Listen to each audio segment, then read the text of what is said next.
جو باتیں میں نے آپ کی خدمت میں کی، گزارشات کی، ساری باتیں آپ کے سب کے ذہنوں میں ہیں، کوئی نئی بات میں نے نہیں کی ہے. بس ہمیں ہمت چاہیے، حوصلہ چاہیے، تھوڑی سی ریفارمیشن چاہیے. چیزیں سب ٹھیک ہیں، ان کو تھوڑا ایڈجسٹ کرنا ہے، اور ایڈجسٹ اللہ کی خاطر کرنا ہے، دکھانے کے لیے نہیں کرنا، اپنی ذات کے لیے نہیں کرنا.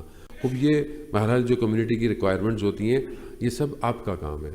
آپ کو آگے بڑھنا پڑے گا، آپ کو ڈیسیجن لینے پڑیں گے، آپ کو ہمت کرنی پڑے گی. وہ یہ بولیں گے، لوگ یہ بولیں گے، مولانا یہ تو بہت عرصے سے چلا آ رہا ہے. خوب یہ چلا آ رہا اب نہیں چلے گا، کب تک چلائیں گے؟ چلا آ رہا ہے. اب بہرحال جب آپ دیکھ رہے ہیں کہ مشکلات ہیں، چیزیں ہیں، اور ٹائم چینج ہو گیا ہے، آپ ڈیفیٹ نہیں کر سکتے زمانے کے ساتھ پرانی چیزوں کو لے کر. آپ کو ریفارمز لانی پڑیں گی. جب آپ اپنی زندگی میں لے کر آتے ہیں، یعنی آپ اپنے آپ کو اپ گریڈ کرتے ہیں، آپ اپنے گھر کو اپ گریڈ کرتے ہیں، آپ اپنے گیجٹس کو اپ گریڈ کرتے ہیں، آپ نے اپنے بزنس کو بھی اپ گریڈ کر لیا. جو بزنس پہلے آپ کا جس طرح کرتے تھے اب آپ ویسے نہیں کرتے. اب آپ کمپیوٹر یوز کرتے ہیں، اب آپ اپلیکیشنس یوز کرتے ہیں، اب آپ سافٹ ویئرس یوز کرتے ہیں، آپ نے CCTV کیمرے لگا لیے ہیں. پہلے ساری چیزیں نہیں تھیں. اب جب آپ اپنے آپ کو اپ گریڈ کر رہے ہیں، اپنے بزنس کو اپ گریڈ کر رہے ہیں، اپنے ٹریول کو اپ گریڈ کر رہے ہیں، تو آپ مذہب کے معاملے میں کیوں اتنے سخت ہوئے ہوئے کہ نہیں پہلے سے ایسا تھا تو ایسے ہو؟ کیوں ایسا ہو بھائی؟ اب چینج ہو گیا ہے، سوسائٹی چینج ہو گئی ہے، زمانہ چینج ہو گیا ہے. دین چینج کرنے کا کوئی نہیں کہہ رہا، سسٹم تھوڑا سا چینج کرنے کی ضرورت ہے. اگر ہم دیکھ رہے ہیں کہ ہمیں فائدہ نہیں ہو پا رہا، ہماری جنریشن کا گیپ آ رہا ہے، ہماری بات ان تک نہیں پہنچ پا رہی ہے، we have to think, we have to talk. ہم کر سکتے ہیں، ایسا نہیں ہے کہ ہم نہ کریں. اور دوسری بات ہے کہ بہرحال بہت ساری چیزیں ٹیبو ہیں، اس کو بریک کریں. مثال کے طور پر بہت سارے بزرگ ہوتے ہیں، بزرگوں کا احترام ضروری ہے. مسجد میں ہو، بچوں کو مت لاؤ، بچے شور کریں گے، بچے یہ کریں گے. بچے مسجد میں نہیں آئیں، کہاں جائیں؟ اگر مثال کے طور پر کوئی لیڈی اپنے گود کے بچے کو لے کر آ رہی ہے، تو وہ اگر مسجد میں نہیں آئے گی تو اسپرچول ایفیکٹ اس کے بچے کے اوپر مجلس کا کیسے پڑے گا؟ اگر آپ بولیں گے نہیں نہیں خاموش رہو، باہر جاؤ باہر جاؤ، تو ایسے تو ہم سب کو باہر کر دیں گے. عزیزان محترم، تو کوشش کریں کہ آپ سب کو ویلکم کریں. ہم کئی جگہ مجلس پڑھتے ہیں، اگر اتنا شور ہو رہا ہوتا ہے، نماز پڑھا رہے ہوتے ہیں، بچے بھاگ رہے ہوتے ہیں، بھاگنے دیں. آپ کی نماز اتنی کمزور نہیں ہونی چاہیے کسی کے شور سے ٹوٹ جائے. آپ کا ایمان اتنا کمزور نہیں ہونا چاہیے کہ مثلا آواز نہیں آ رہی. آواز کیوں نہیں؟ مطلب آپ کنسنٹریشن کو ڈیولپ کریں. عزیزان محترم، دنیا چینج ہو گئی ہے. آج آپ نے بچوں کو، جوانوں کو جگہ نہیں دی، آپ یقین کریں وہ نہیں آئیں گے. آپ اپنے ہاتھوں کو کھول کر ویلکم کریں اور آنے کی اپرچونٹی دیں تاکہ وہ آئیں، بیٹھیں، بات کریں اور امپورٹنس دیں. جب آپ اپنے گھر میں اپنے بچے کو امپورٹنس دیتے ہیں، اپنے بزنس کے لیے، اپنے کام کے لیے، why we are not giving importance to our youth اور اپنے باقی لوگوں کو؟ تو انشاءاللہ امید ہے آپ ان ساری باتوں کو ایک ناقص سے طالب علم ہوتے ہوئے، ادنا سا طالب علم ہوتے ہوئے ان ساری چیزوں کو کنسیڈر کریں گے. اور یہ ریفارمز کی ضرورت ہے امام کے ظہور کے لیے، امام کو لانے کے لیے. عزیزان محترم، بہرحال انشاءاللہ کہ خداوند متعال ہمیں یہ توفیق دے کہ ہم جو کہتے ہیں ہم اس پہ عمل کریں. چند حدیثیں آخری دن ہے، میں چاہ رہا تھا کہ آپ کی خدمت میں آپ کو بتایا کہ اہل بیت کا جو کلام ہوتا ہے وہ بہت تاثیر گزار ہوتا ہے، اور اسی کے ذریعے سے چند دن بھی آپ کی خدمت میں نے کیا. ایک اور حدیث مومن کی نشانیوں میں سے کہ موٹیویشن کے لیے بھی ہے کہ امام زین العابدین علیہ الصلوۃ والسلام ارشاد فرماتے ہیں،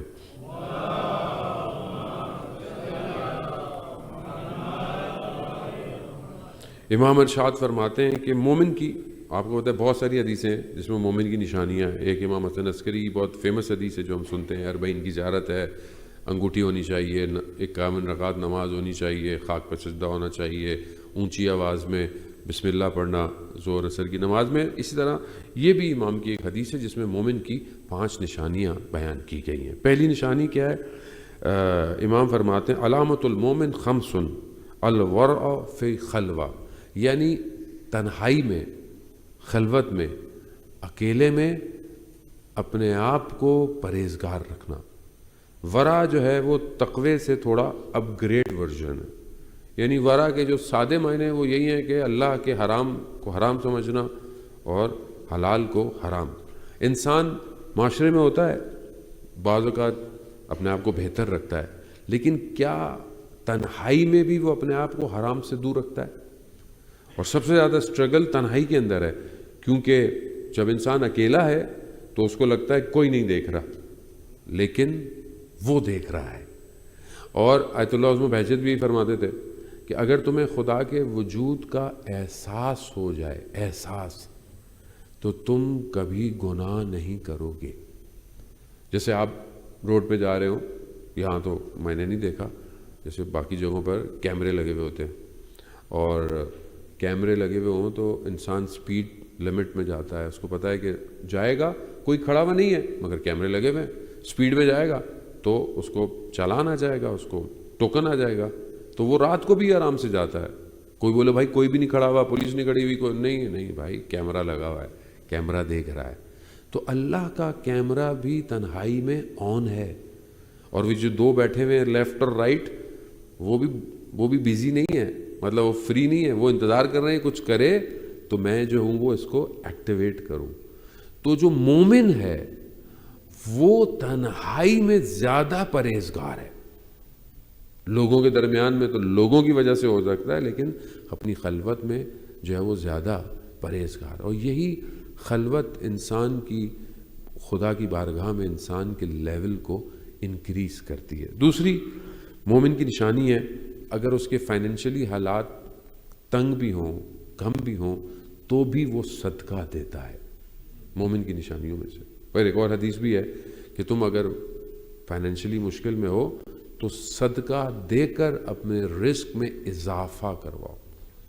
یہ بھی بہت ضروری ہے جانے مطلب انسان بہرحال صدقہ دینا۔ تیسری نشانی جو ہے وہ مصیبت کے وقت والصبر عند المصیبہ، یعنی مصیبت کے وقت صبر کرتا ہے۔ صبر، لیکن انسان کو صبر جو ہے وہ قرآن بہت زیادہ صبر کی تاکید کرتا ہے۔ صبر کی بھی کیٹیگریز ہیں عزیزان محترم۔ اب تو لائٹ بھی کہہ رہی ہے مولانا صاحب آخری درس ہے، اب ٹھیک ہے اب چلے جاؤ، صلوات بھیج دے محمد والے محمد۔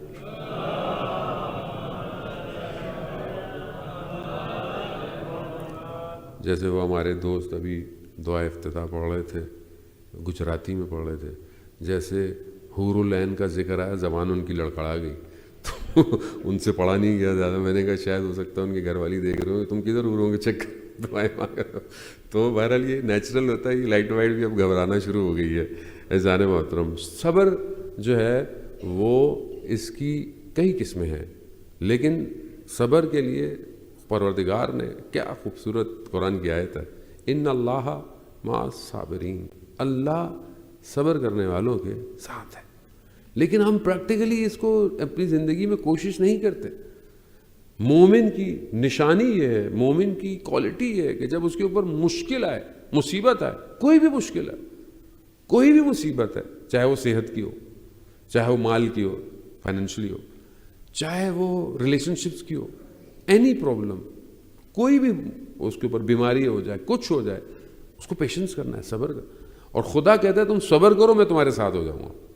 تو ہمارے پاس اپرچونٹی تو ملتی ہے، اگر انسان چاہتا ہے کہ وہ خدا کے ساتھ ہو تو اس کو تو چاہیے کہ وہ خدا سے دعا کرے، خدا تو ایسا موقع دے کہ میں صبر کروں اور تیرے ساتھ ہو جاؤں۔ نہیں، ان اللہ مع الصابرین، مومن مشکل کے وقت صبر کرتا، شکوہ نہیں کرتا، شکایت نہیں کرتا۔ البتہ اس کے اوپر ایک اور ورژن ہے جو ہائیسٹ ورژن ہے، کہ ایک شخص امام کی خدمت میں آیا اور امام سے بولا کہ مولا ہم مشکلات پڑتی ہیں تو ہم صبر کرتے ہیں۔ تو امام نے کہا مگر جب ہم پہ مشکلات پڑتی ہیں ہم شکر کرتے ہیں۔ تو ظاہر ہے جتنی انسان کی معرفت ہوتی ہے اتنا ہی اس کا معاملہ بڑھ جاتا ہے۔ وہ اگلی چوتھی نشانی جو ہے وہ غصے کے ٹائم پر، والحلم عند الغضب، غضب کے ٹائم، غصے کے ٹائم پر بردبار ہونا، یعنی اپنے آپ کو کنٹرول کرنا، ٹھنڈا کرنا۔ ایک شخص غصے کے بغیر، مطلب اب آپ کا ٹیسٹ غصے کے اندر ہوتا ہے، غصے کے اندر انسان ایکچوئل اندر جو ہوتا ہے وہ باہر آ جاتا ہے۔ تو اس ٹائم پر اگر آپ غصے کو کنٹرول کریں، اور ایسی جگہ پر کنٹرول کریں جہاں آپ قدرت رکھتے ہوں، جہاں آپ آپ کے پاس پاور ہو، آپ اپنے امپلائیز کے آگے غصہ کر سکتے ہیں، آپ اپنی اولاد کے آگے غصہ کر سکتے ہیں، لیکن اگر اس ٹائم پر آپ اپنے آپ کو کنٹرول کرتے ہیں، حلم کرتے ہیں، تو یہ آپ کی کوالٹی ہے۔ آپ ملک اشتر کا میں نے واقعہ آپ کی خدمت میں پہلے بھی بیان کیا۔ ملک اشتر امام کی فوج کا یعنی سردار ہے، کمانڈر ہے، ایسی پرسنالٹی ہے، اور آپ شجاعت دیکھیں، طاقت دیکھیں، سب کچھ دیکھیں، لیکن گزر رہے ہیں ایک جگہ سے اور شخص نے ان کے ساتھ اہانت کی، ان کا بہیو صحیح نہیں کیا، ڈس رسپیکٹ کی، لیکن وہ چپ کر کے چلے گئے۔ پیچھے شخص نے بولا تم نہیں جانتے کون تھا؟ کہا کون؟ کہا ملک اشتر کا۔ اس نے جب نام سنا تو وہ کانپنے لگا، وہ پھر ڈھونڈتا ڈھونڈتا پیچھے گیا کہ میں معذرت چاہوں، دیکھا تو مسجد کے اندر بیٹھے ہوئے، تو کہا میں آپ سے معذرت چاہتا ہوں، میں آپ کو پہچانا نہیں تھا۔ تو کہا میں مسجد آیا اس لیے تھا کہ اللہ کی بارگاہ میں تمہاری مغفرت کی دعا کروں۔ ملک اشتر ہے، چاہے تو کیا نہیں کر سکتا، لیکن حلم ہے، اپنے غصے کو پی گیا ہے، اور حلم اور بردباری ہے، یہ چیز بہت ریکوائرڈ ہے، یہ پرسنالٹی ڈیولپمنٹ کے لیے بھی بہت ضروری ہے۔ ہر معاملے میں تھوڑی تھوڑی دیر بعد اگر آپ رپلائی کرنا شروع کر دیں، آپ کی اپنی پرسنالٹی خراب ہو جاتی ہے، آپ اپنی شخصیت کو ختم کر دیتے ہیں۔ The more deep the human the more strong the human. جتنا انسان گہرا ہوتا ہے اتنا مضبوط ہوتا ہے، جتنا انسان چیزوں کو صبر کرتا ہے، اور نیچرل ہے۔ اب آپ یہ بولیں مجھے غصہ نہ آئے، نہیں، یہ پاسبل نہیں ہے۔ غضب ایک ایسی اندر پاور ہے جو ریکوائرڈ ہے، لیکن کہیں ہونی چاہیے۔ اب دشمن کے مقابلے میں، جیسے ابھی دنیا کے جو حالات ہیں، دشمن ہے، اس کے معاملے میں آپ کے اندر غصہ ہونا چاہیے، غضب ہونا چاہیے۔ اگر یہ غضب نہیں ہوگا تو آپ دشمن پہ غلبہ نہیں کر سکتے۔ لیکن آپس میں، فیملی میں، ریلیشن شپ میں، کمیونٹی میں، روڈ پہ جا رہے ہیں، کوئی گاڑی غلطی سے غلط گزر گئی، کسی نے بدتمیزی کر دی، ہاؤ یو بیہیو، تو یہ مومن کی نشانی ہے کہ وہ غضب میں اپنے آپ کو پیشنس رکھتا ہے۔ اور آخری نشانی جو ہے وہ مومن کی، وہ یہ ہے کہ وہ خوف کے باوجود بھی وَالصِّدْقُ عِنْدَ الْخَوْفِ، یعنی خوف کے باوجود بھی وہ سچ بولتا ہے۔ اور یہ سب سے مشکل کام ہے ہر انسان کی زندگی میں، انسان کو کہیں خوف ہو اور وہ وہاں پر انسان سچ نہ بول سکے۔ تو عزیزان محترم، مومن کی بہرحال یہ نشانیاں ہیں کہ خداوند متعال ہمیں ان نشانیوں پر اپنے اندر، اور انشاءاللہ کہ یہ نشانیاں ہمارے اندر ہیں، انسان جو ہے ان ساری چیزوں سے اپنے آپ کو، کریکٹر بلڈنگ بہت زیادہ امپورٹنٹ ہے عزیزان محترم۔ کردار نہ ہو تو آپ جتنی بڑی بلڈنگ بنا لیں، بیس کھوکھلی ہو نا، سب گر جاتا ہے۔ جتنا اس کو سجا لیں، اگر اس کے ستون، اس کے جو پلرز ہیں وہ ویک ہیں، آپ نے اتنی اچھی مسجد بنائی ہو، سب کچھ بنایا، اور اگر اس کے ستون مضبوط نہیں ہے تو یہ سب شیکنگ ہے۔ کردار اس لیے ضروری ہے، کردار ہی باقی رہ جائے گا۔ امام علی کی حدیث بہت فیمس ہے، مجھے یاد ہے میں بہت سالوں پہلے آیا تھا تو بھی میں نے اسی ممبر سے وہ حدیث پڑھی آپ کی خدمت میں، امام علی کی ہے کہ زندہ ایسے رہو کہ لوگ تم سے ملنا چاہیں، اور جب مر جاؤ تو لوگ تم پر گریہ کریں۔ کس کے اوپر؟ کریکٹر کے اوپر، کردار کے اوپر۔ کردار زندہ رہتا ہے، کردار نہیں مر سکتا، کریکٹر مر ہی نہیں سکتا، کریکٹر زندہ رہتا ہے۔ باڈی ختم ہو جائے گی، سب ختم ہو جائے گا، مگر کریکٹر زندہ رہے گا۔ تو ہمیں بھی چاہیے کہ ہم اپنے کردار کو بنائیں۔ اسلام جو ہے وہ کردار کریٹ کرتا ہے۔ آج اگر ہم تاریخ میں جن لوگوں کو یاد کرتے ہیں، کتنے سارے لوگ تھے، مگر ہمیں کتنے یاد ہیں؟ کتنے سارے لوگ تھے، ہمیں کتنوں کے نام یاد ہیں؟ کیوں؟ کیونکہ ان کے کردار تھے، ان کے کریکٹر تھے، اور یہ ممکن نہیں تھا بغیر محبت محمد و آل محمد کے۔ اللہم صلی علی محمد یاری۔ وہ جانے محترم، یہ خود کردار ہونا، اب آپ دیکھیں ایسے ایسے لوگ تاریخ میں تھے۔ ایک شخص تھا مدینہ میں، اور وہ روز اپنے کام میں جانے سے پہلے آتا تھا اور رسول خدا کی زیارت کرتا تھا، صرف آتا تھا اور رسول خدا بھی جانتے تھے کہ یہ صرف مجھے دیکھنے آیا ہے۔ تو وہ بھی اگر بیٹھے ہوتے تھے ایسی جگہ پر کہ جان تو کوشش کرتے کہ تھوڑا سا وہ بلند ہو جائیں تاکہ وہ دیکھ لے اور چلا جائے، اور وہ روز آتا تھا اور روز دیکھتا تھا، پھر اپنے کام پہ چلا جاتا۔ ایک دن آیا، رسول خدا کو دیکھا اس نے، دیکھنے کے بعد گیا, تھوڑی دیر گزری, پھر واپس آ گیا. تو رسول خدا نے اس کو پھر دیکھا, تو رسول نے اس کو قریب بلایا کہ آج کیا ہوا, تم روز آتے ہو چلے جاتے ہو, آج کیا چیز ہے؟ کہا یا رسول اللہ, جیسی میں آپ کی زیارت کر کے تھوڑا فاصلے پر گیا تو میرے دل میں آپ کی محبت اور شدید تر ہو گئی, تو مجھ سے رہا نہیں گیا, تو میں دوبارہ آپ کو دیکھنے آیا ہوں. تو رسول خدا نے اس کے لیے دعا دی اور چلا گیا. کچھ دن ہو گئے وہ نہیں آیا.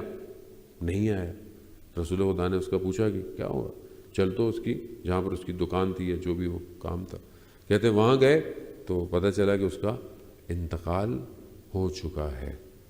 تو لوگ جو اطراف میں جو دکانیں تھیں ان کی, انہوں نے کہا کہ یا رسول اللہ, یہ بہت اچھا آدمی تھا, بہت اس کے اندر چیزیں تھیں, مگر ایک برائی تھی اس کے اندر, ایک غلطی تھی, ایک گناہ تھا اس کے اندر.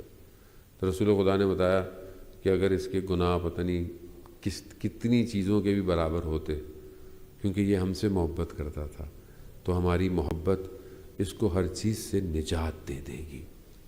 اب یہ بہت ضروری ہے کہ یہ جو محبت ہے, ایک حدیث میں بہرحال آپ کی خدمت میں لایا اسی لیے کہ ایسا نہیں ہے کہ بہرحال آپ بولے مولانا صاحب ہمیں ڈراتے ہی رہے ہیں اور ہمیں بولتے رہے ایسا کرو ایسا کرو ایسا نہیں کرو, ایسا نہ, ایسا نہیں ہے. تو یہ اس لیے بولا ہے کیونکہ وی وانٹ بیسٹ ہونے کے لیے ہمیں محنت کی ضرورت ہوتی ہے اور بہتر ہے. لیکن حدیث ہے, اور حدیث جو ہے وہ پیغمبر اکرم حضرت محمد مصطفیٰ صلی اللہ علیہ وآلہ وسلم سے, اللہم صلی علی محمد,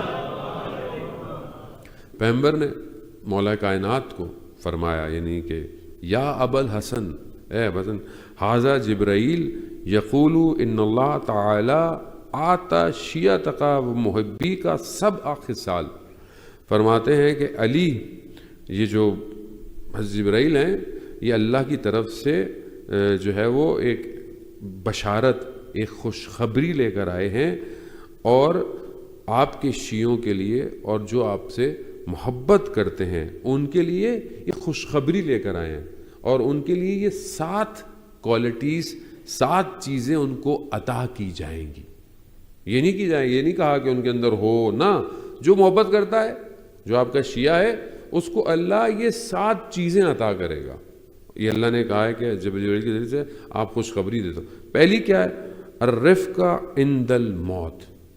جب آپ کا شیعہ, جب آپ کا محبت کرنے والا جب مر رہا ہوگا تو اس وقت اس کی موت کو آرام سے قرار دیا جائے گا.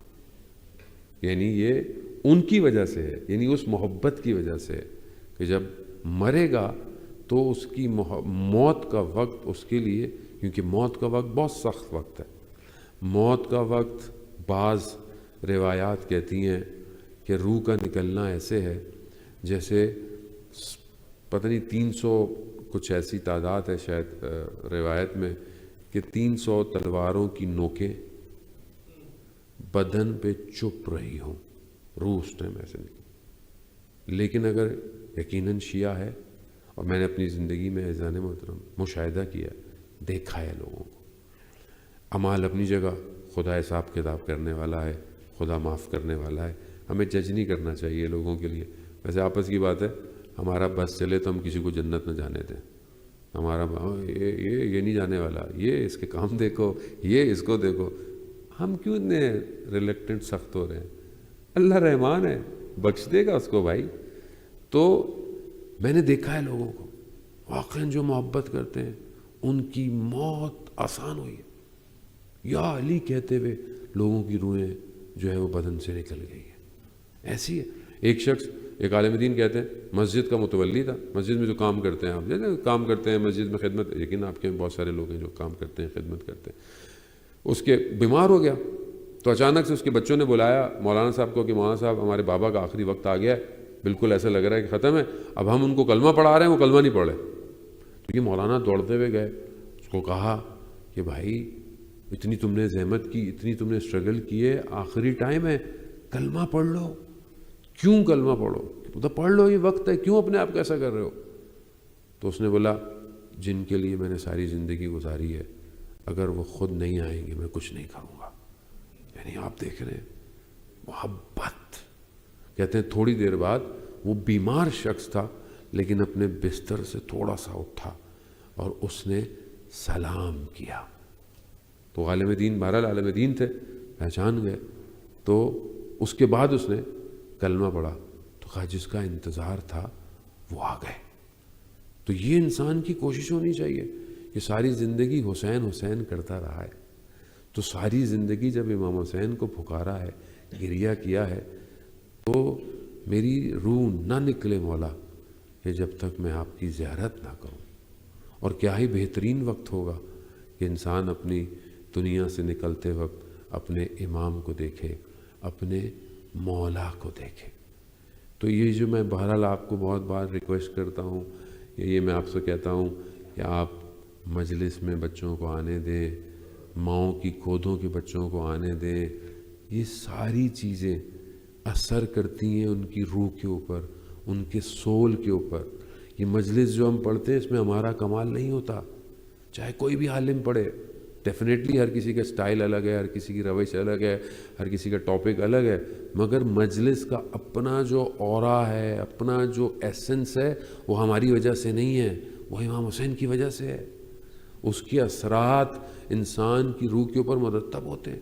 اور جب بچہ زندگی سے ایسا ہو تو پھر اس کی زندگی ایسی ہوگی. آج جو پرابلم ہے سوسائٹی میں اس کی وجہ یہی ہے کہ خدا نہ بہت سے لوگ ہمیں کہتے ہیں کہ سب بچے یہاں تک تھے تو ٹھیک تھے، جیسے ہی پڑھنے بھیج دیا، باہر بھیج دیا، پرابلم ہے. اگر آپ نے اس کے اندر انسٹال کر دی محبت، آپ یقین کریں میں ایسے لوگوں کو جانتا ہوں جو مشکلات میں، ایک فیملی ہے، میرے دوست ہیں، وہ خود کہتے ہیں کہ ان کے فادر حالانکہ اہل سنت تھے، مدر شیعہ تھی. وہ یورپ کے ملک میں ایسی جگہ پر رہتے تھے جہاں کوئی مسلمان نہیں تھا، ان کی جاب ایسی تھی، لیکن ان کی ماں نے اپنی زندگی میں قربانیاں دیں. اپنے ہسبینڈ کو بولا آپ جاب یہیں کریں، میں وہاں شفٹ ہوں گی جہاں پر کوئی حسینیہ ہوگا، جہاں امام بارگاہ ہو، تاکہ میں اپنے بچوں کو اہل بیت دے سکوں، حسین دے سکوں. اور آج ماشاءاللہ ان کے بچے ماشاءاللہ سب جو ہے اہل بیت کے راستے پر ہیں. یہ چیزیں اثر کرتی ہیں. ہم لوگ جو بزرگ یہاں بیٹھے ہوئے، ہم لوگوں کو تو بائی ڈیفالٹ مل گیا نا یہ سب کچھ، اس لیے ہمیں اس کا احساس نہیں ہے. عزیزان محترم، پہلی چیز رفقہ عند الموت. دوسری چیز والانس عند الوحشہ. اور جو وحشت کا وقت ہوگا، وہ جو قبر کا وقت، قبر وحشت ہے، قبر یعنی کوئی نہیں ہے، اس وقت کوئی نہ کوئی چاہیے جو اس وحشت کو دور کرے. آپ اکیلے بیٹھے ہوں، اندھیرا ہو، تو اگر کوئی آپ کے ساتھ آ جائے، آپ سے بات کرے، آپ سے گفتگو کرے، آپ کو کتنا سکون ملے گا. تو جو اہل بیت سے، امام علی سے محبت کرتا ہوگا، جو ان کا شیعہ ہوگا، اس کی قبر میں وحشت نہیں ہوگی. اور ایک اور بہت آیت اللہ جنہوں نے قم کا حوضہ بنایا، وہ کہتے ہیں کہ جب ان کا انتقال ہوا، ایک عالم دین کو بعد میں بیان کرتے ہیں خواب میں آگے کہ جب ان کا انتقال ہوا تو وہ کہتے ہیں کہ میں نے دیکھا کہ سب لوگ رو رہے تھے، چلے گئے، اکیلا ہوں، اور میں نے دیکھا دو آگ، فائر، دو میرے قریب آ رہی ہیں. تو مجھے ایسا لگا کہ میں ہلاک نہ ہو جاؤں، حالانکہ مر چکے ہیں، لیکن اور خوف ہوا. لیکن میں نے دیکھا ایک نور آیا، جیسے ہی نور قریب آیا تو وہ فائر مجھ سے دور ہو گئی، آگ مجھ سے دور ہو گئی. تو میں نے اس نور سے پوچھا آپ کون ہیں؟ آپ نہیں آتے میں ہلاک ہو جاتا. تو کہا میں امام رضا ہوں. تم میری زندگی میں پتہ نہیں 73 دفعہ میری زیارت پہ آئے ہو، میں بھی اتنی ہی دفعہ تمہاری قبر میں آؤں گا. تو یہ اہل بیت ہے. You can not buy this with cash money. یہ محبت آپ پیسوں سے نہیں خرید سکتے. یہ محبت آپ کو انسٹال کرنی پڑتی ہے، یہ عقیدہ آپ کو بنانا پڑتا ہے. تو جو محبت کرے گا اس کی قبر کے اندر وحشت نہیں ہوگی. تیسرا والنور عند الظلمات. اور جب تاریکی ہوگی، اندھیرا ہوگا، تو ہماری محبت اسے نور دے گی، ایسا نور دے گی، ایسی روشنی دے گی کہ پھر اس کو اندھیرے کی ضرورت نہیں ہے. روز قیامت جو ہے وہ اندھیرا ہے، سورج نہیں ہے. قیامت والے دن سورج نہیں ہے، سب ختم ہو جائے گا. وہاں پھر کیا ہوگا؟ کون سی چیز ہوگی؟ انسان کے وجود کا نور ہوگا، جو نہ صرف اس کو روشنی دے گا بلکہ دوسروں کو بھی روشنی دے گا. کچھ لوگ ایسے ہوں گے، کچھ شہیدوں کے بارے میں ایسے بیان ہوتا ہے کہ شہید ایسے ہیں کہ جن کے وجود سے نور نکلے گا اور یہ نور دوسرے لوگوں کو راستہ طے کروائے گا. کتنی بڑی اپرچونٹی ہے جانے محترم صرف محبت اہل بیت علیہ الصلوۃ والسلام کے صدقے میں. چوتھی چیز والامن عند الفزع، اور جب قیامت والے دن ہر کوئی نالا کرے گا، جب قیامت ہوگی لوگ چیخ و پکار کر رہے ہوں گے، مگر اس وقت ہماری جو محبت میں ہوگا وہ امنیت میں ہوگا، وہ سکون میں ہوگا، وہ چیخ و پکار نہیں کرے گا. کیونکہ قرآن میں سورہ انبیاء کی آیت بھی ہے، یوم الفزع الاکبر، جو قیامت ہے وہ چیخ اور پکار ہے قیامت کے اندر. مولا متقیان ہے کہ بھی مناجات کے جملے ہیں اور باقی جگہوں سے دیکھیں کہ قیامت ایسی ہوگی نا کہ ماں اپنی اولاد کو بھی نہیں پہچانے گی، کوئی کسی کو نہیں پہچانے گا، لیکن یہ محبت آپ کو امنیت دے گی. پانچویں چیز والقسط عند المیزان، اور جب میزان ہوگا، جب اعمال سنجش پہ ہوں گے یعنی تولے جا رہے ہوں گے، تو اس وقت ہماری جو محبت ہے وہ اس کے اس اعمال کو بہتر کرے گی. محبت اگر ہوگی تو ساری چیزیں. مشہور ہے شخص امام کی خدمت میں آتا ہے، چھٹے امام کی، اور کہتا ہے مولا میں بڑی تنگ دستی میں ہوں، بڑے غربت میں ہوں، دعا کیجئے. امام کہتے ہیں تم غریب تو نہیں ہو، تم تو بہت امیر ہو، تم تو ثروت مند ہو. کہا مولا میں مشکلات میں ہوں اور آپ مجھے کہہ رہے ہیں کہ ثروت مند ہو. کہا تمہارے پاس ہماری محبت نہیں ہے. کہاں ہے؟ تو کیا تم ہماری محبت کو کسی چیز سے سودا کرو گے کہ دنیا کی کسی چیز سے بیچو گے؟ کہا نہیں مولا. تو کہا تم سے زیادہ امیر ہی کوئی نہیں ہے. تو جس کے پاس محبت ہوگی اس کے اعمال کامیابی کی طرح اس دن ہو جائیں گے. اور چھٹی چیز والجواز علی الصراط. آپ جانتے ہیں، بڑا ٹائم نہیں ہے ابھی کیونکہ روز قیامت میں بہت سارے سٹیپس ہیں، مراحل ہیں جن کو طے کرنا ہے. صراط الگ ہے، میزان الگ ہے، سب کچھ الگ الگ ہے. تو صراط جس کو ہم کہتے ہیں ایک پل ہوگا، ایک برج ہوگا جو تلوار کی دھار سے زیادہ باریک ہوگا اور بال سے زیادہ باریک ہوگا اور تلوار کی نب سے زیادہ تیز ہوگا. اس کو گزرنا پڑے گا. اور اتنا صراط صراط صراط صراط اہدنا الصراط المستقیم اہدنا الصراط المستقیم انسان پڑھتا ہے، مگر انسان، مجھے نہیں پتا ہم کتنی پرسنٹیج اپنی زندگی میں صراط کے بارے میں سوچتے ہیں. تو صراط میں سے گزرنے کا جو جواز ہوگا، جواز آپ جانتے ہیں، آپ زیارتوں پہ جاتے ہیں تو جواز پاسپورٹ کو کہتے ہیں نا، جواز عربی میں، یعنی صراط سے گزرنے کا جو پاسپورٹ ہے وہ محبت علی ابن ابی طالب ہے. اللہم صلی علی محمد.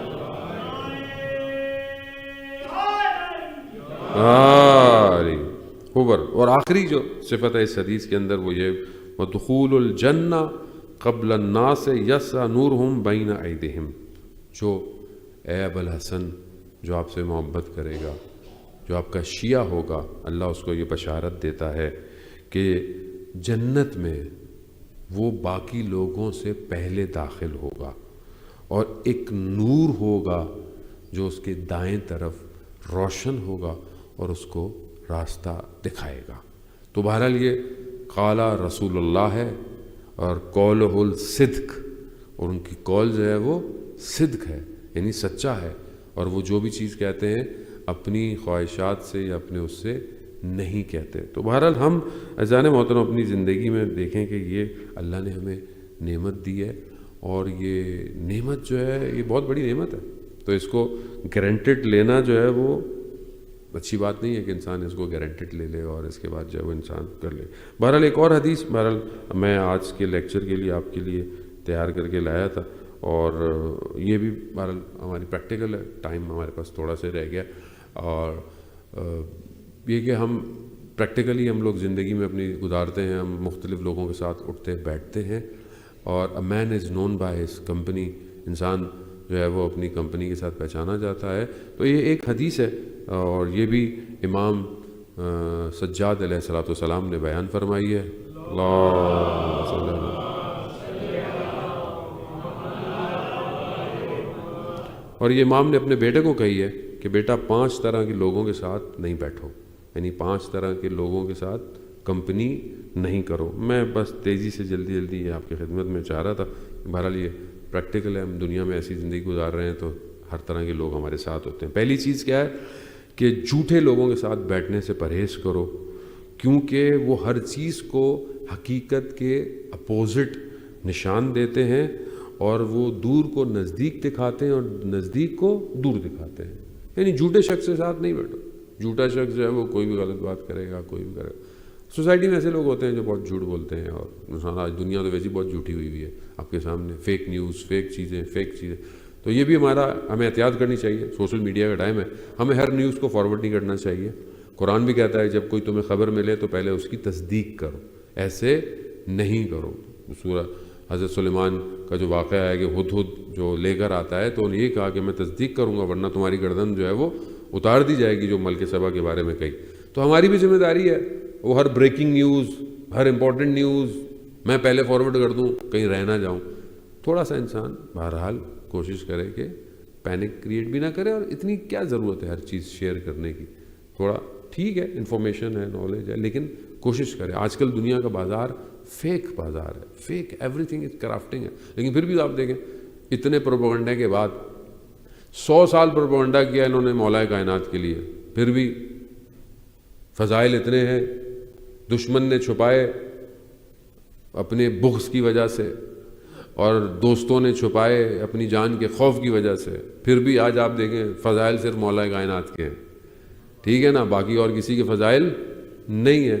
تو آج بھی یہی ہے, جتنا بھی پروپیگنڈا کرتے ہیں علی والوں کے خلاف, اس کے باوجود بھی خبریں پھر بھی پہنچ ہی جاتی ہیں. خبریں بہت بھی نہیں, ہماری ذمہ داری بھی ہے نیوز کرنا. تو بہرحال جھوٹے شخص کے ساتھ اٹھو بیٹھو نہیں. دوسرا, بخیل شخص کے ساتھ, وہ جو کیسے کہتے ہیں کنجوس شخص جو ہوتا ہے, اس کے ساتھ امام کہتے ہیں نہیں بیٹھو. کیوں نہ بیٹھو؟ کیونکہ یہ شخص جو ہے تم پر جب نگاہ کرتا ہے تو ایک تمہارے پر جب یہ نگاہ کرتا ہے تو تم سے یہ مال ایکسیپٹ کرتا ہے کہ تم سے یہ پیسوں میں مدد لے گا, تم سے پیسوں میں ہیلپ لے گا, مگر جب تمہیں ضرورت پڑے گی تو یہ بالکل تمہارے کسی کام نہیں آئے گا, یا کہیں پہ بھی ضرورت پڑے گی. تو ایسے شخص کے ساتھ مت بیٹھو. پھر امام فرماتے ہیں کہ گناہ گار لا ابالی سے بیٹھنے سے پرہیز کرو. گناہ گار کیوں؟ کیونکہ یہ گناہ گار وہ شخص ہے کہ جو ایک لقمے کی خاطر تمہیں بیچ دے گا, کیونکہ اس کو اپنے اس کی چیز پڑی ہے, اس کو تمہاری نہیں پڑی ہے. ایسے دوستوں کے ساتھ, ایسی گیدرنگ کے ساتھ بیٹھنے سے انسان جو ہے وہ پرہیز کرو. اور احمق, کم عقل جو لوگ ہوتے ہیں ان کے ساتھ بھی مت بیٹھو, کیونکہ یہ جو ہے وہ تمہیں فائدہ دینے سے زیادہ تمہیں نقصان دیں گے. انسان احمق ہوتے ہیں, حماقت والی باتیں کرتے ہیں. بعض روایات میں ہے کہ اونچی آواز میں کہکا بھی مت لگاؤ, کیونکہ اونچی آواز میں کہکا لگانا دل کو حماقت کی طرف لے کے جاتا ہے. اور آخری جو ہے وہ بہت امپورٹنٹ ہے ان حالات میں, جیسے ہم ایسے شخص کے ساتھ مت بیٹھو جس نے اپنی فیملی کے ساتھ ریلیشن شپ کٹ کر دیا ہو, یعنی جو صلہ رحمی نہیں کرتا. ایسے شخص کے ساتھ مت بیٹھو, کیونکہ قرآن میں 3 جگہ ایسے شخص پر لعنت کی گئی ہے. تو بہرحال یہ بہت ضروری ہے صلہ رحمی کرنا. آج کا دور ہے, قیامت قریب ہے, ہر شخص کی اپنی قیامت. ادھر میں مر گیا میری تو قیامت ہو گئی نا, چاہے قیامت کبھی بھی آئے, اور مجھے پتہ بھی نہیں ہے میرا مرنا کب ہے. تو میں بہرحال صلہ رحمی کروں, اپنی طرف سے سلام کر لوں, واٹس ایپ کا میسج بھیج دوں, کوئی بھی ہے خوشحالی کی بات کہہ دوں, اپنی طرف سے صلہ رحمی کروں. چاہے سامنے والا جو کرے وہ اس کا اپنا حساب کتاب ہے. کیونکہ قرآن میں 3 جگہ جو کٹ کرتا ہے ریلیشن شپ, اس کے اوپر اللہ نے لعنت بھیجی ہے. ایسے شخص کے ساتھ بھی مت بیٹھو. اگر ایسا شخص ہے تو نہیں بیٹھو تم, اور لعنت ہو رہی ہے تمہارے پر بھی لعنت کہیں نہ ہو جائے. اور ہماری زندگی کی بہت ساری مشکلات اس کی وجہ سے ہیں. بہن بھائیوں سے ناراض ہے, بھائی کا حق کھایا ہوا ہے, بہن کا حق کھایا ہوا ہے, رشتہ داروں کا حق کھایا. حق کھانا الگ ہے, ریلیشن شپ کرنا الگ ہے. ایک شخص بیان کرتا ہے کہ اس کا بزنس ختم ہو گیا, بینک کرپٹ ہو گیا, تو ایک عالم سے اس نے کوئی وظیفہ لیا, وظیفہ عمل ہی نہیں ہوا، اس نے عمل کیا لیکن کچھ رزلٹ نہیں آیا، تو اس نے بازار میں دیکھا وہ عالم دین کو، تو دوڑتا ان کے پاس گیا کہ جو آپ نے مجھے وظیفہ دیا تھا وہ نہیں ہوا۔ تو اس وقت ایک اور شخص گزر رہا تھا جو بزرگ تھے، کہا ان کے پاس جاؤ، ہو سکتا ہے یہ تمہاری ہیلپ کرے۔ وہ شخص کون تھا؟ وہ رجب علی خیاط۔ رجب علی خیاط آپ جانتے ہیں کہ بہت فیمس ایک ایسے عارف تھے کہ جنہیں اللہ تعالیٰ نے غیب کا علم دے دیا تھا، اور وہ مشہور تھے ریزننگ کے لیے، ریزن بتاتے تھے پرابلم کی۔ تو اس نے کہا کہ میرے لیے دعا کریں، میرا کام خراب ہو گیا۔ تو اس نے بولا کوئی دعا تمہارے لیے کام نہیں کرے گی۔ کہا کیوں؟ کہا کچھ مہینے پہلے تمہارے بہن کا شوہر مر گیا ہے، اس کے بچے یتیم ہو گئے، تم نے ایک دفعہ بھی ان کی خبر نہیں لی، تم ایک دفعہ بھی ان کے پاس نہیں گئے، کوئی دعا کام نہیں آئے گی، کچھ بھی کر لو۔ تو کہا میں کیا کروں؟ کہا بچوں کے پاس جاؤ، بچوں کا دل خوش کرو، ان کو کچھ لے کے جاؤ ان کے لیے۔ وہ کہتا ہے میں پھر اپنی بہن کے بچوں کے لیے کچھ لے کے گیا، بچے میں نے اپنی بہن سے معذرت کی اور ان کے بچوں کے یتیموں کے سر پہ ہاتھ رکھا، تو کچھ ہی عرصے میں میرا سارا کام بہتر ہو گیا۔ تو بعض اوقات ہماری زندگی کی جو پرابلم ہے جان محترم وہ ہماری اپنی ہے، ہم نے خود کی ہوئی ہے۔ یہ بدن کام نہیں آئے گا، یہ جذبات، یہ سب رشتے بھی ایسے ہی ہیں، یہ سب ختم ہو جاتے ہیں۔ آپ کو پتہ ہے جب انسان مرتا ہے سگی اولاد بھی قبر پہ نہیں بیٹھتی، تھوڑے دن جاتی ہے، جمعرات کرتی ہے، فلانا کرتی ہے، بس کے بعد رات تو کوئی بھی نہیں گزارتا۔ وہ ماں جو اپنے بچے کو 9 مہینے پیٹ میں رکھتی ہے، وہ بچہ رات کو قبرستان نہیں بیٹھتا، حقیقت یہی ہے۔ درد ہوتا ہے، اس کو تکلیف ہوتی ہے، لیکن نہیں ساتھ دیتا۔ تو کوئی بھی چیز ساتھ نہیں دیتی ہے، انسان خود جاتا ہے اکیلا۔ کیا لے کے جا رہا ہے؟ نفرتیں لے کے جا رہا ہے، بغض لے کے جا رہا ہے، ناراضگیاں لے کے جا رہا ہے، اس دنیا سے کیسے جا رہا ہے؟ تو انسان اپنے آپ کو بہتر کرے، انسان نور کو اپنے قلب میں ایجاد کرے، خدا کی بارگاہ میں۔ یہ شبیں چند شبیں باقی ہیں، پھر پتہ نہیں یہ شب آئے نہ آئے۔ نہیں، ایسا نہیں ہے آپ عام دنوں میں بھی رات کو بیٹھ کے روئیں، گریہ کریں، بقا کریں، اس کی اپنی، لیکن جو رمضان کی کیفیت ہے وہ پھر نہیں ملتی ہے۔ بہرحال یہ چند دن رہ گئے، اللہ تعالیٰ ہمیں اس میں توفیق دے کہ ہم اللہ کی بارگاہ میں جان محترم۔ اور یہ سب کیوں ہے؟ یہ سب اس لیے ہے کیونکہ ہمیں اپنے امام تک پہنچنا ہے، اور امام تک پہنچنے کے لیے انسان کو خدا کی بندگی کرنی پڑے گی، کیونکہ وہ خود اللہ کا نمائندہ ہے۔ اور جتنے بھی لوگ کربلا میں تھے جنہوں نے امام کا ساتھ دیا، وہ سب وہی تھے کہ جو خدا کی بارگاہ میں تھے۔ آپ جانتے ہیں مسلم نے اوسجا، آپ جب حبیب ابن مظاہر کو خط ملا تو حبیب گھر میں تھے، جب خط ملا تو حبیب عشق کی وجہ سے حبیب کی حالت کیسی ہو گئی آپ کے سامنے، لیکن حبیب نے بولا جاؤ، مسلم کو بھیجا، مسلم فوراً چلے گئے۔ شب عاشورہ حضرت مسلم مسکرا رہے، حبیب نے بولا کہ مسلم مسکرانے کی رات تو نہیں ہے آج؟ کہا نہیں، میرے اور خدا کی ملاقات میں چند گھنٹوں کا فاصلہ رہ گیا ہے، میں اس وجہ سے مسکرا رہا۔ تو آپ دیکھ رہے ہیں یعنی امام تک جانا یعنی خدا تک جانا، باب اللہ ہے، اللہ کا دروازہ ہے۔ تو ہم اگر اپنے امام تک پہنچیں گے تو خدا تک پہنچیں گے، اور خود ان کو چھوڑ کے تھوڑی ان کے بغیر نہیں جا سکتے۔ تو کربلا یہی ہے جان موت۔ آج جو کربلا قائم ہے، آج جو کربلا برپا ہے، آج جو جنازے اٹھ رہے ہیں، آج جو لوگ ہیں، میں کل ایک ویڈیو دیکھ رہا تھا، ایک شخص یہ جو ایئر سٹرائکس ہو رہی ہیں اس میں اس بندے کا انتقال ہو گیا، اس کے 6 بچے اس کے جنازے پہ بیٹھے ہوئے تھے، 6 بچے جنازے پہ۔ اب آپ سوچیں کون دے گا ہمت؟ کیسے ہمت دے گا ان کو؟ کس چیز نے ان کو ہمت دی ہوئی ہے؟ کربلا نے ہمت دی ہوئی ہے کہ جب جناب سیدہ کا فرزند اپنے بدن کو ٹکڑے کر کر بکھیر دیتا ہے۔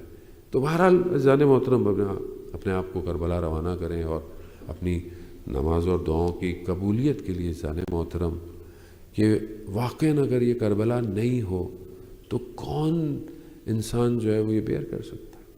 ہمارے دن گزرتے جاتے ہیں، ہمارے اندر کا زخم کم ہوتا جاتا ہے، درد کم ہوتا جاتا ہے۔ آپ بھی سید کی تصویر دیکھتے ہیں یقین نہیں آتا کہ رہبر چلے گئے، یقین نہیں آتا، ایسا لگتا ہے ایسے ہی ہے، ایسا لگتا ہے ویسے ہی ہیں، وہی باتیں ہیں، وہی گفتگو ہے، لیکن انسان حسرت کھا رہا ہے۔ ہمارا غم پھر بھی کم ہو جائے گا، لیکن آپ اس 150 یا 176 بچیوں کے گھر والوں کو سوچیں کہ جن اللہ اکبر، آخر کون سی چیز ہے جو ان کو طاقت دے رہی ہے؟ کون سی چیز ہے جس کے صدقے میں وہ کھڑے ہوئے ہیں؟ یہی کہتے ہوں گے حسین تیری اولاد پر ہماری اولاد قربان ہو جائے، روحی، مالی، نفسی، ولدی لکل فدا، سب آپ پر قربان ہو امام حسین۔ اگر آپ کے راستے میں اولاد جاتی ہے تو اولاد جائے، مگر یہ آسان تو نہیں ہے عزیزان محترم، یہ تو خود وہی جانتا ہے جس کے ساتھ گزر رہی ہو، کربلا ہے۔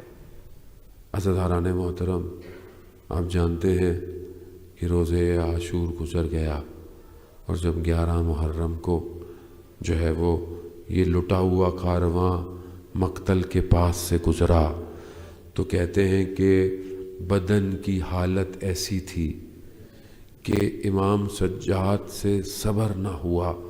بعض علماء کہتے ہیں کہ اس سے پہلے کہ امام سجاد کی روح اپنے بابا کے بدن کو دیکھ کر پرواز کرتی، جناب زینب نے اپنے آپ کو اپنے بھائی کے بدن پہ گرا دیا، اور وہ گریہ کیا کہ حاضل حسین، یہ حسین ہے کہ جس کا بدن خون میں اتنا غلطیتا ہے، جس کے بدن کے اعضاء اتنے کٹے ہوئے ہیں۔ عزاداران محترم، 13 محرم کو جب اجاز امامت سے امام سجاد کربلا آئے ہیں تو بنی اسد کا قبیلہ مردوں کو، شہیدوں کو دفنانے کے لیے، آپ جانتے ہیں نا بدنوں کے سر موجود نہیں تھے۔ امام بتاتے ہیں یہ اس کا بدن ہے، یہ اس کا بدن ہے، اور یہ بدن دفنائے جا رہے تھے، مگر میں قربان جاؤں امام سجاد کی غربت پر 35 سال گریہ کرتا رہا۔ ایک بدن پر آیا تو کہا چھوڑ دو اسے میں خود دفناؤں گا۔ کہا مولا یہ کس کا بدن ہے؟ آج بھی آپ سوچتے ہیں نا، بعض میں انٹرویو دیکھ رہا تھا، بعض مائیں کہتی ہیں ہمیں ہماری بیٹیوں کے بدن نہیں ملے، اڑ گئے، صرف بیگ ملا، ہمیں بدن بکھر گیا۔ امام سجاد بھی کہتے ہیں میں اس بدن کو خود دفناؤں گا۔ کہا بنی اسد کوئی بوری ہے، کوئی ایسی چیز ہے؟ کہا کیوں؟ مقتل کہتا ہے امام نے اپنے بابا کے بدن کو اٹھایا نہیں ہے، امام نے اپنے بابا کے بدن کو سمیٹا ہے۔ اتنے بدن کے ٹکڑے ہوئے تھے، اتنا بدن بکھرا ہوا تھا۔ ارے زہرا کا لال جسے چکیاں پیس کر پالا ہو، ارے وہ رسول کا نواسا جسے اپنے کندھوں پہ بٹھایا ہو، اس کا بدن کربلا میں بکھرا پڑا تھا۔ امام نے اپنے بابا کے بدن کو سمیٹ کر دشتے کربلا کی زمین میں اتارا۔ مقاتل کہتے ہیں امام جھکے ہوئے اپنے بابا کے بدن کو دیکھ رہے ہیں۔